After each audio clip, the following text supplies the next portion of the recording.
Indonesia pada masa demokrasi liberal tahun 1950 sampai 1959. 1.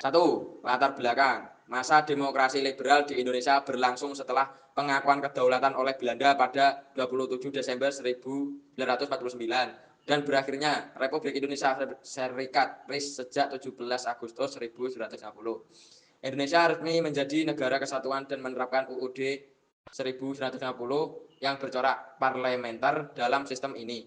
Kekuasaan eksekutif dipegang oleh kabinet yang bertanggung jawab kepada parlemen DPR, bukan kepada presiden hanya berperan sebagai kepala negara, bukan kepala pemerintah. 2. Ciri-ciri masa demokrasi liberal. Pemerintah berbentuk parlementer, kabinet sering berganti, rata-rata hanya bertahan sekitar 1-2 tahun. Dominasi partai politik yang menyebabkan kabinet bersifat koalisi dan kurang stabil. Terjadi perdebatan ideologis antara partai-partai nasionalisme, Islam, komunis, dan lain-lain. Kehidupan politik sangat terbuka namun kurang efektif dalam menjalankan pemerintahan. 3. Kabinet-kabinet pada masa demokrasi liberal.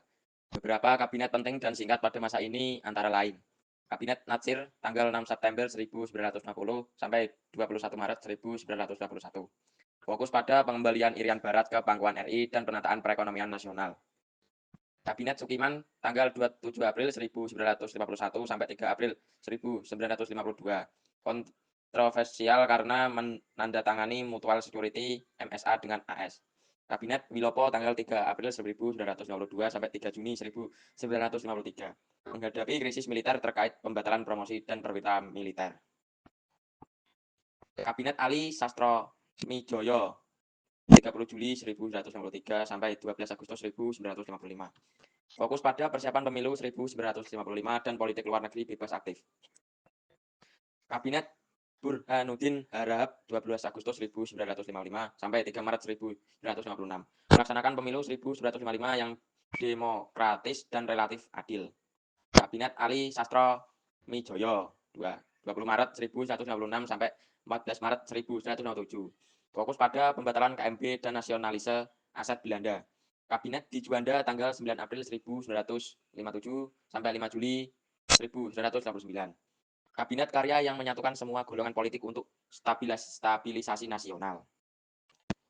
4. Pemilu tahun 1955. Pemilu ini adalah pemilu pertama dan sangat penting dalam sejarah Indonesia, dilaksanakan dalam 2 tahap. Tanggal 29 September 1955, pemilihan anggota DPR. 15 Desember 1955, pemilihan anggota konstituante. Hasil utama pemilu 1955, PNI, Masyumi, NU, dan PKI mendominasi suara, serta lebih dari 30 partai yang ikut serta. Konstituante gagal menyusun UUD baru hingga 1959. 5. Kondisi ekonomi dan sosial. Ekonomi Indonesia sangat bergantung pada ekspor bahan mentah, inflasi tinggi, dan ketimpangan distribusi pendapatan. Sistem ekonomi belum mapan, banyak sektor masih dikuasai asing. Program nasionalisasi belum menyeluruh terutama atas perusahaan Belanda. Beberapa program ekonomi seperti sistem ekonomi gerakan benteng memberikan peluang pengusaha pribumi. Nasionalise de Javasche Bank menjadi Bank Indonesia. PLTN, singkatan dari Pembangunan 5 Tahun Nasional.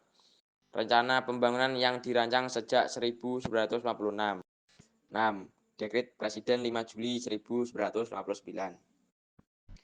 Karena konstituante gagal menetapkan UUD baru, Presiden Soekarno mengeluarkan dekret presiden yang isinya: 1.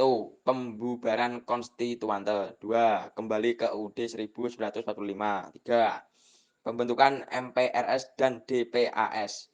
Dekret ini mengakhiri masa demokrasi liberal dan menandai dimulainya demokrasi terpemimpin. Kesimpulan. Masa demokrasi liberal adalah periode penting yang menunjukkan upaya awal Indonesia membangun sistem demokrasi parlementer. Meski penuh dinamika dan ketidakstabilan, masa ini mencatatkan sejarah penting seperti pemilu 1955 dan pembentukan berbagai kebijakan ekonomi.